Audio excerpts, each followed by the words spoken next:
পৃথিবী ছেড়ে বিদায় নিলেন হাকিমপুরী জর্দার প্রতিষ্ঠাতা মালিক কাউস মিয়া।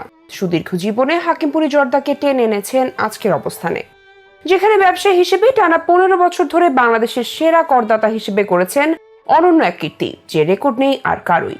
অথচ একটা সময় মাত্র 2,500 টাকায় শুরু করেছিলেন নিজের ব্যবসা, যেখানে তা আজকে দাঁড়িয়েছে 10,000 কোটি টাকার সম্পদে। দেশ যখন স্বাধীন হয়নি, তারও বহু আগে ব্যবসা শুরু করেন মায়ের দেয়া 2,500 টাকা দিয়ে। বাবার আপত্তি থাকলেও সেই পুঁজিতে ধীরে ধীরে অসংখ্য ব্যবসার সাথে যুক্ত হতে থাকেন চাঁদপুরের কাউস মিয়া। বাংলাদেশের তামাক এবং জর্দা ইন্ডাস্ট্রিতে কাউস মিয়ার নাম না জানলেও হাকিমপুরী জর্দার কথা শোনেননি এমন মানুষের সংখ্যা খুব হাতে গোনাই হবে। সে হাকিমপুরী জর্দার প্রতিষ্ঠাতা চলে গেলেন। কে ছিলেন এই কাউস মিয়া? জর্দা ছাড়া আর কি করেছেন দেশ সেরা এই করদাতা?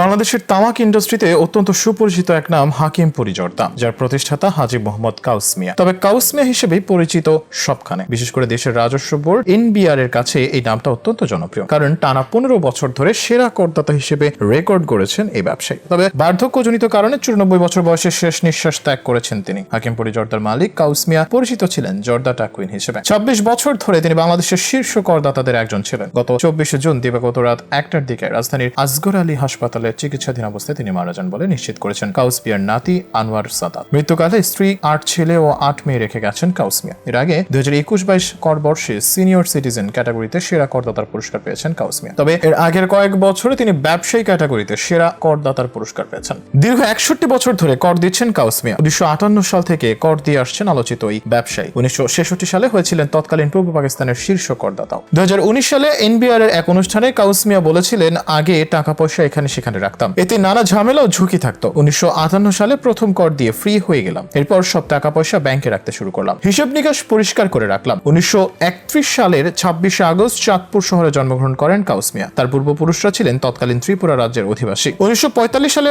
8ম শ্রেণী পাশ করে 9ম শ্রেণীতে উত্তীর্ণ হলে দ্বিতীয় মহাযুদ্ধের দামামায় পড়াশোনার আগায়নি। চাঁদপুর শহরে ব্যবসা হিসেবে পেশা জীবন শুরু করেন কিশোর বয়সেই। তার বাবা চাইতেন না তিনি ব্যবসা বাণিজ্যে নামেন। বাবার অনিচ্ছা সত্ত্বেও তিনি মায়ের কাছ থেকে টাকা নিয়ে 1950 সালে চাঁদপুরের পুরান বাজারে মুদি দোকানদার। এরপর ধীরে ধীরে 18টি ব্র্যান্ডের সিগারেট, বিস্কুট ও সাবানের এজেন্ট হন। পরের 20 বছর তিনি চাঁদপুরে ব্যবসা করেন। এরপর 1970 সালে চলে আসেন নারায়ণগঞ্জ এবং শুরু করেন তামাকের ব্যবসা। শেষ পর্যন্ত 40 থেকে 45 ধরনের ব্যবসার সঙ্গে জড়িত ছিলেন এই ব্যবসায়ী। তবে তার মূল ব্যবসা ছিল তামাক বেচাকেনা। রংপুরে তামাক কিনে সেখানে বিক্রি করেন। মূলত হাকিমপুরী জর্দা উৎপাদনকারী প্রতিষ্ঠানটির মালিক মোহাম্মদ কাউস মিয়া তার ব্যবসা শুরু করেছিলেন মাত্র 2,500 টাকা নিয়ে 50-এর দশকে। তার বক্তব্য অনুযায়ী বর্তমানে তার বিভিন্ন ব্যবসা আর জায়গা জমি মিলিয়ে মোট সম্পদের পরিমাণ দাঁড়িয়েছে প্রায় 10,000 কোটি টাকা। প্রথমে ব্যবসা শুরু করেছিলেন চাঁদপুরে, সেখানে ছিল তার স্টেশনারি দোকান। এরপরের 20 বছরে ধীরে ধীরে তার ব্যবসা বাড়তে থাকলে তিনি চলে আসেন নারায়ণগঞ্জে, শুরু করেন তামাকের ব্যবসা। তখন তামাক বাংলাদেশে চাষ হতো না, আসতো পাকিস্তানের মারদান থেকে। তামাকের ব্যবসা থেকেই তার মাথায় আসে জর্দা উৎপাদনের কথা। প্রথমে একটা ছোট কারখানা দিয়ে বাজারে ছাড়লেন শান্তিপুরী জর্দা। পরে সেটা নকল হতে থাকায় নতুন করে চালু করলেন হাকিমপুরী জর্দা। এই নাম দিয়ে চলছে 1996 সাল থেকে। তার ভাষ্য মতে শান্তিপুর বা হাকিমপুর এসব নামকরণের পেছনে বিশেষ কোনো কারণ নেই, তবে হাকিমপুর নামটা লোকের মুখে সহজে আসে, সহজে বলতে পারে, এজন্য এই নাম রাখা। 66 বছর ধরে ব্যবসা করছেন কাউস মিয়া। তার মধ্যে তামাক ও জর্দার ব্যবসা থেকেই তিনি লাভ করেছেন